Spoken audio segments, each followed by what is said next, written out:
Hi, I am calling to see if you have any turkeys. Bueno, ¿tiene pavos? Bonjour. Heb je kalkunen? Good grief.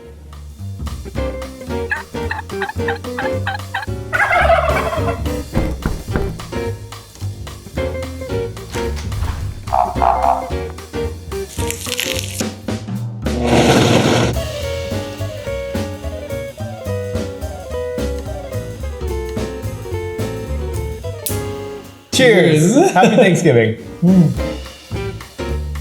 Welcome to another episode of Sweet Heat, the Thanksgiving edition. It is Thanksgiving. Well, not really. I mean, it's still 90 degrees here. I'm still like this. I walk outside and I sweat buckets, but whatever. We've got a turkey, we've got chilies, we've got pineapple, we've got a Sweet Heat Thanksgiving. Yay! So what I'm going to be making for you today is something that I'm really excited about because it's a version or an adaptation of a recipe that's in my cookbook that's coming out in the spring of 22. In the book, I have a recipe for a pollo al pastor. So al pastor tacos are really iconic here in Mexico. We even did a recipe of shrimp al pastor on Sweet Heat. And then I was like, I really want to try a turkey al pastor. That just seems like a really amazing Thanksgiving kind of variation, a spin off of a traditional Thanksgiving meal. And so that's what we're making today.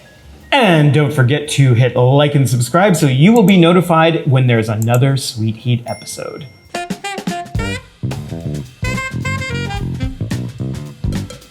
Okay, so every taquero in Mexico has their own version of al pastor and what it means.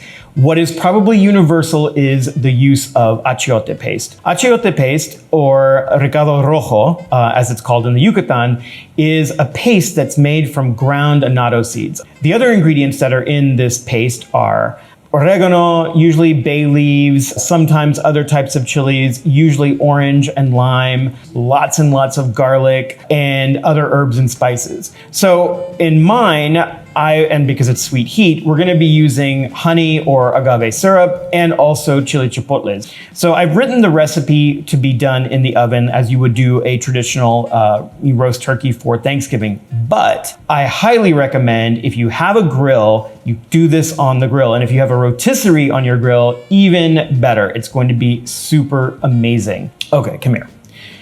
It's time we have a little bit of a turkey talk. Turkey is more of a Christmas tradition here in this part of Mexico. And so a lot of the turkey farmers are growing their turkeys to be ready and available in December, not in October. So I had a little bit of a hard time tracking down a turkey. It might have taken me about 2.5 weeks, but luckily, Sebas knows pretty much everybody in Mazatlan. He's like the godfather of Mazatlan. He knows a farmer here in Mazatlan who raises really amazing turkeys. And so that is actually where I got this turkey. But anyway, it looks a little bit different than what I think Americans view as a traditional turkey. I think because Americans buy butterballs and they have very large breasts and they probably are not running around fields and pastures. This one is probably more like a wild turkey. Wild turkeys have much smaller breasts and much stronger legs because they're running around. If you like the flavor of turkey, this is like concentrated turkey flavor.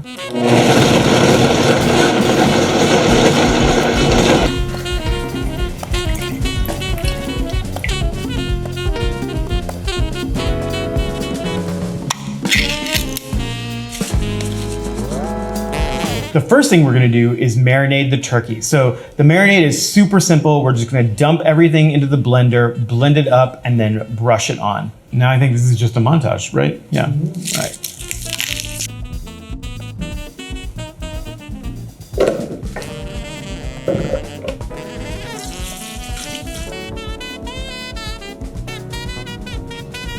So in the recipe, I call for 6 tablespoons of the adobo and 6 chipotles. So it's gonna make it, kind of spicy on the outside. It's not gonna deeply penetrate the meat, but if you're averse to spice, then you can definitely cut it back.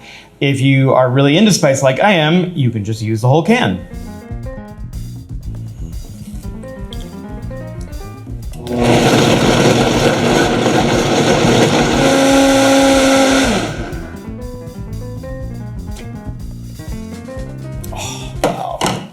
color. This is the signature color of al pastor.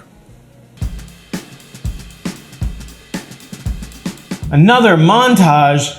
Good grief. So twist up. Oh.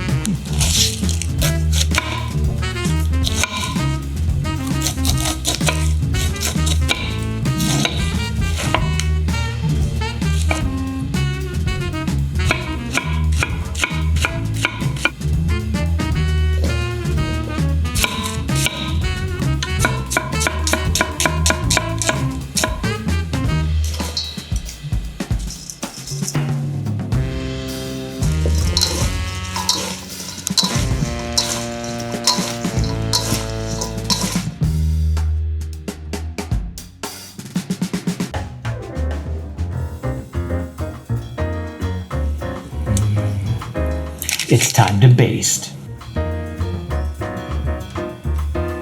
Liberally brush with the achiote sauce getting into every nook and cranny. It should be completely coated and there should not be any sauce remaining. There's a lot of flavor in there, so use it all. Tie the legs together with kitchen twine, tuck the wings underneath, and let sit at room temperature for 2 hours. Or set on a wire rack set inside a rim baking sheet and chill uncovered for up to 2 days. The longer you let it marinate, the better.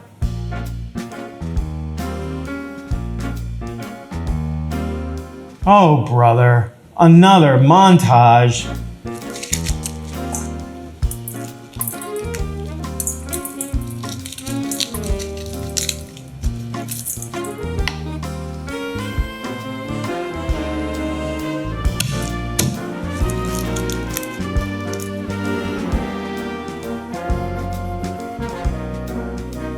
Heat 1.5 cups of oil, the garlic, pecans, and a large saucepan over medium until the garlic is golden brown and the oil is bubbling, about 6 to 8 minutes.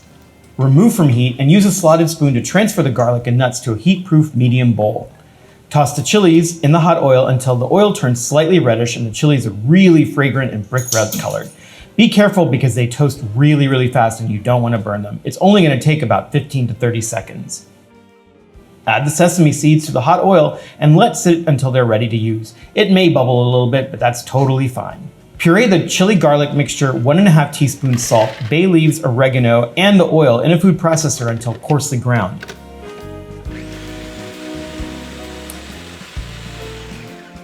Add the cranberries and pulse to combine. Transfer to a jar, seal, and store at room temperature for up to 5 days.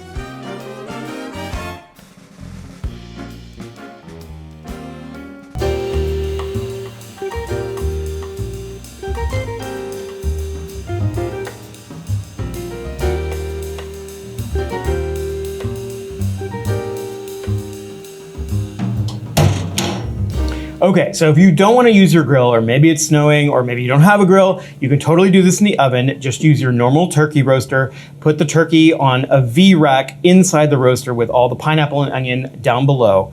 And then you want to start this in a really hot oven, probably around 400 degrees. Put the rack in the lower 1/3 of the oven, put it in, roast it until it starts to get a little bit charry. It'll take about 30 minutes, then reduce the oven temp to about 350 and continue cooking for about an hour and a half until the breast meat reaches about 150 to 155 or the thigh meat reaches 165. And then go ahead and pull it out, let it rest uncovered. The temperature will continue to increase as it sits.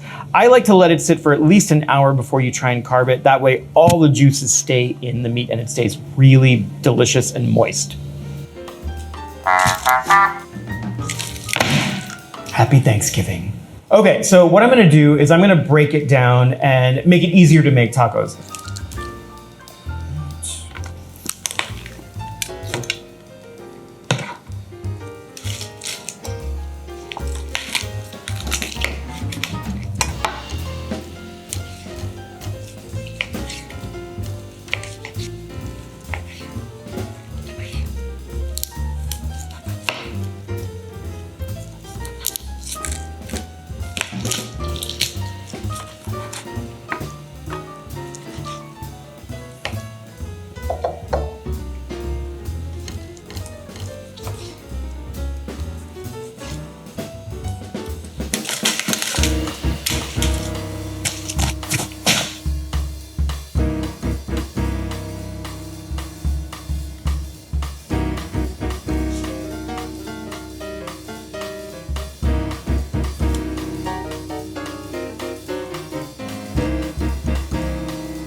After weeks of drama, all of that searching, it's finally time to eat a taco al pastor with pavo. Okay. So I'm gonna make sure that it tastes good before Sebas gets any. I'm whispering this even though he's like literally like 6 feet in front of me, but whatever, sorry.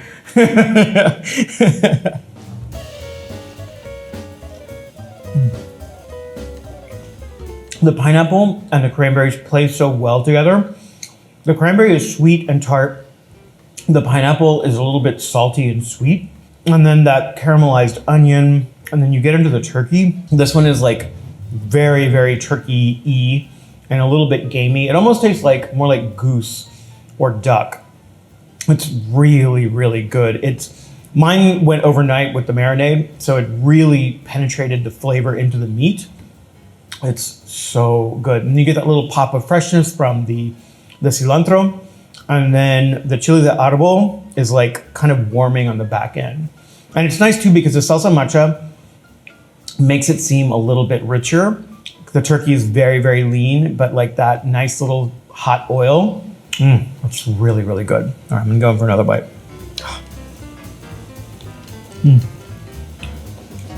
You definitely wanna make sure that you leave the skin on. There's so much flavor in the turkey skin.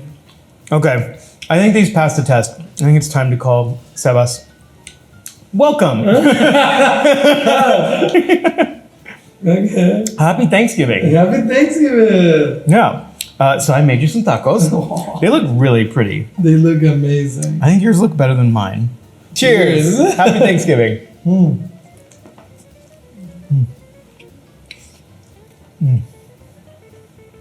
A lot of flavors happening. Yeah. This, even though it's like obviously a very Mexican Thanksgiving dish, like there are still hints of a traditional American Thanksgiving, like the cranberries and the turkey and the pecans.